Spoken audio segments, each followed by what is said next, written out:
আমি এখন যে জায়গায় আছি, আমি যদি আপনাদের আমার লোকেশনটা বলি, এটা হচ্ছে প্রশান্ত মহাসাগরের কাছে। আমার পিছনে সমুদ্রটা কত বেশি পরিমাণে সুন্দর লাগছে এটা আপনারা বুঝতেই পারছেন। এই যে সমুদ্রটাকে এখানে থেকে এত বেশি পরিমাণে সুন্দর লাগার পরেও সব থেকে ভয়ঙ্কর ব্যাপারটা কি জানেন? এখানে কয়েকশো নটিক্যাল মাইল বা হাজার কিলোমিটারের মাঝে কোনো মানব জমিনের কোনো অস্তিত্বই নাই। আমি যদি একটু জুম করে নেই, এই পানিটাকে যত বেশি পরিমাণে সুন্দর লাগছে, আমি আরও জুম করে আপনাদের দেখিয়ে দিচ্ছি, এটা কিন্তু ঠিক ততটাই ভয়ঙ্কর। এই পরিস্থিতিতে এই মুহূর্তে আমরা ঠিক ততটাই অসহায়। যদি এখানে জাহাজ কোনোভাবে ডুবে যায় অথবা জাহাজ থেকে আমরা পানির মধ্যে পড়ে যাই, তাহলে আমাদের সাথে কি ভয়ঙ্কর ব্যাপার হতে পারে আর আমাদের কি কাজ, আজকে আমি আপনাদের এটাই বলবো।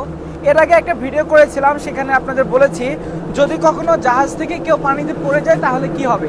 তো তার সাথে কি খারাপ হতে পারে এটা তো জানিয়ে দিয়েছি, কিন্তু কেউ যদি পড়ে যায় তখন সে কি করবে, তার কি অ্যাকশন থাকবে, আজকে আমি আপনাদের এটাই জানাবো। এখন আমি যে জায়গায় আছি, আমার পিছনে যে পার্টটা দেখছেন, এটাকে বলে হচ্ছে লাইফ র্যাফট। এটার কাজ যখন জাহাজ ডুবে যাবে অথবা এটা যদি আমরা এখান থেকে পানিতে ফেলে দেই, তাহলে এটা অটোমেটিক্যালি, দেখে একটা ক্যাপসুলের মতো মনে হচ্ছে ঠিকই, কিন্তু এটা অটোমেটিক্যালি অপারেট হয়ে একটা ছোট, এই যে এখানে ছবিটা দেখলে আপনারা বুঝতে পারবেন, এরকমের একটা বোটে পরিণত হবে বা ছোট একটা বোট টাইপের কনভার্ট হয়ে যাবে। এই যে জিনিসটা দেখছেন, এটা হচ্ছে আমাদের সেই ক্যাপসুলের মতো যে পার্টটা। এই যে এটা আমি একটু আপনাদের উপর থেকে দেখিয়ে দিচ্ছি, এটা কিন্তু সাইজে খুব বেশি বড় না, এটা ঠিক এখান থেকে এইটুকুর মধ্যে লিমিটেড। আর এটা যখন পানিতে পড়ে যাবে, এটার ভিতরে এয়ার প্রেসারে বেলুনের মতো একটা জিনিস ফুলে এটা ছোট টাইপের একটা বোটে কনভার্ট হয়ে যাবে। তো এটাকে কিভাবে অপারেট করব, কিভাবে এটাকে পানিতে ফেলাতে হয় বা অথবা কিভাবে এটাকে এই ক্যাপসুল থেকে একটা বোটে কনভার্ট করতে হয়, সেটাই এখানে প্রসিডিউরগুলো লেখা আছে। আমরা অলরেডি ট্রেন আপ সেভাবেই যে কোনো পরিস্থিতিতে আমরা এটাকে মোকাবেলা করতে পারি। আরেকটা জিনিস থাকে, সেটা হচ্ছে আমাদের এই লাইফ বোট। এখন যেটা দেখছেন, এই লাইফ বোট ঠিক সেম একটা অপোজিট সাইডেও আছে। যদি কখনো জাহাজ ডুবে যায়, তখন আমরা এই লাইফ বোটকে পানির মধ্যে নামিয়ে দিয়ে জাহাজ ডুবে যাওয়ার পরেও নিজেদের জীবনকে বাঁচিয়ে রাখতে পারি।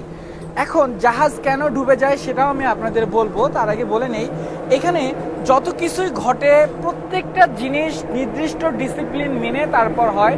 হুটহাট করে একটা কাজ করে কেউ কখনোই ফেলে না।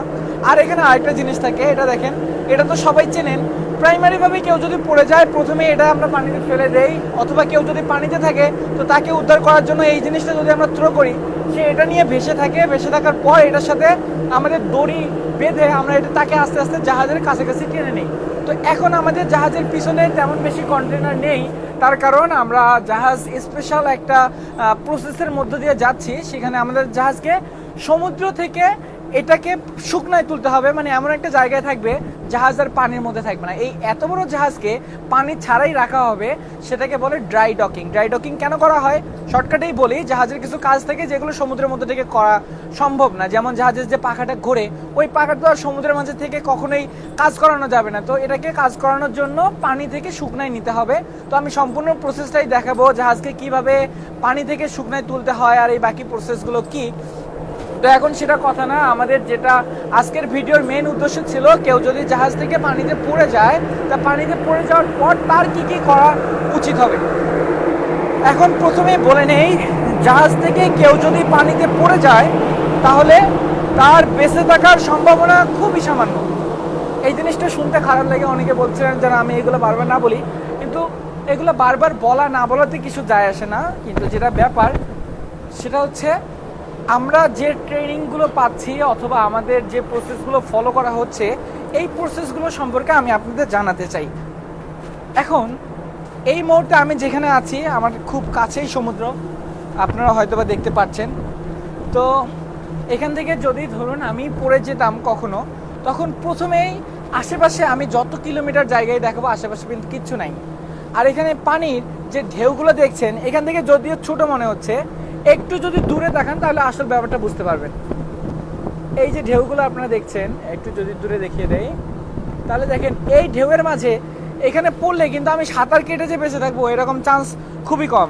তো তখন আমাকে, যদি আমি সাঁতার কাটার চেষ্টা করি, তাহলে আমি খুব অল্প সময়ের মাঝেই হাঁপিয়ে যাব, শরীরের যে এনার্জি যেটা থেকে সব এনার্জি ক্ষয় হয়ে যাবে, আমি চাইলেও আর সেখানে সার্ভাইভ করতে পারবো না। আমার শুধু একটাই করণীয়, সেটা হচ্ছে কতক্ষণ নিজের জীবনকে বাঁচিয়ে রাখা যায় সেই চেষ্টা করা।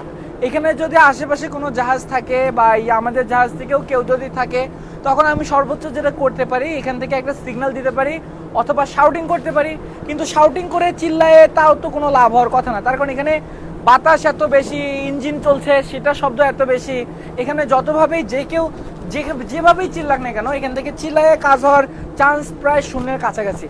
তো এখন যেখানে আছি ঠিক একটু পিছনেই আকাশ খারাপ করেছে, বুঝতে পারছেন। আর এখানে এই সমুদ্রটাকে কত বেশি সুন্দর লাগছে এখান থেকে, ভাই সব জায়গা থেকে সুন্দর লাগে। এখন দেখেন আমি একটু আগে আপনাদের সমুদ্রকে যেভাবে দেখালাম এটা কিন্তু প্যাটার্নটা চেঞ্জ করে ফেলেছি, এখন আকাশ খারাপ করে ফেলেছে। দেখতে পাচ্ছেন শুরুর দিকে মেঘগুলো কেমন ছিল আর এখন মেঘগুলো কেমন হয়ে গেছে।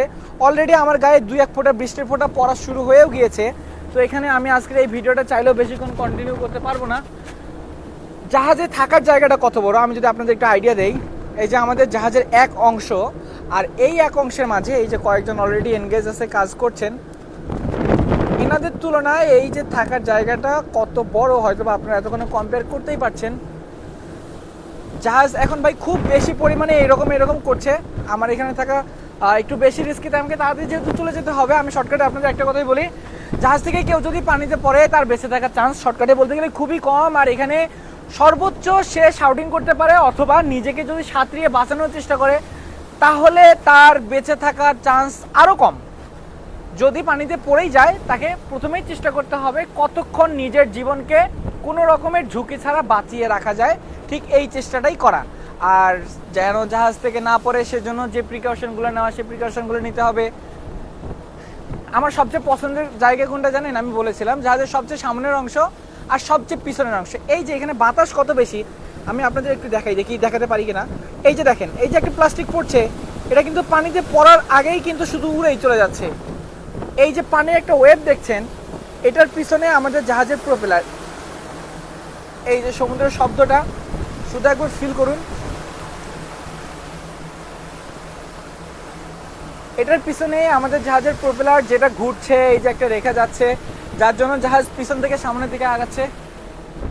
তো ভাই ভিডিওটা এই পর্যন্তই। সবাই অনেক বেশি ভালো থাকবেন। ফেসবুক, ইউটিউব, টিকটক সব জায়গায় সেম নামে আমার পেজ আর চ্যানেল আছে, চাইলে সেখানে আমাকে ফলো অথবা সাবস্ক্রাইব করে জানিয়ে দিতে পারেন আমার ভিডিওগুলো আপনার কেমন লাগলো অথবা আপনারা পরবর্তীতে কী নিয়ে ভিডিও চান। এই আমার লাইফস্টাইল নিয়ে আমি সব সময় প্রতিনিয়ত সেই ভিডিওগুলোই করি যেগুলো আপনারা সব সময় কমেন্টে জানতে চান অথবা দেখতে চান। তো এতক্ষণ ভিডিওটি দেখার জন্য অনেক বেশি ধন্যবাদ।